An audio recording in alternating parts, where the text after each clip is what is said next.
Next question. Do you think that not eating meat and becoming vegan is part of bringing in the kingdom, i.e. not participating in death? You're asking the wrong girl, because I love meat. So you should go first. Okay.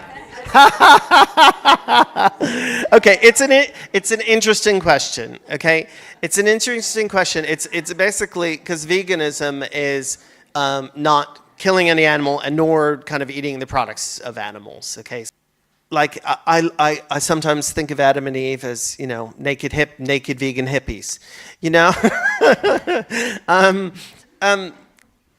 You know, then there's the sheet that comes down out of heaven that takes it to another level, and there's unclean animals on it, and he says, "Go eat of these." And of course, you know, it's interpreted. You know, the Remez and Dirash interpretation was actually it was about going to the Gentiles, and the Gentiles are now admitted into the kingdom. Okay, so Paul said various things. He said, "Eat what's set before you, and don't insult your host." Don't get into arguments over whether you eat or you're not. So I really do think it's a personal choice.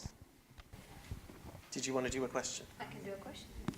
Can you do a question? Are you going to do a question? I can do a question.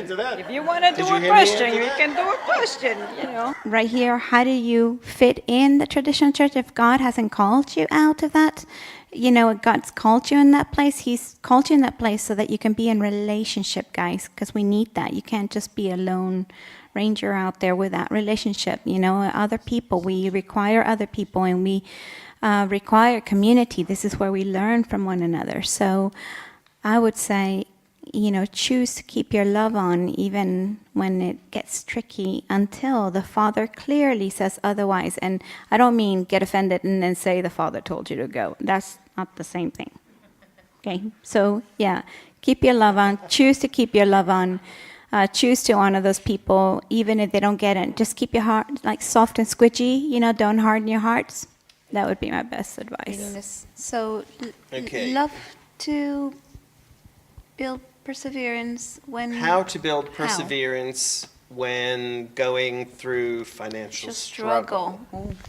It is a good Christian principle to get yourselves out of debt because you don't want to be a slave to anybody. There's like a simple way to do it. And I know this sounds, I don't mean this right, it's very simple. And it's simply spend less than you earn. So it's kind of a matter of self-control, okay? Do you really need that gadget? Was it John says, use it up, wear it out, make it do or do without? You know,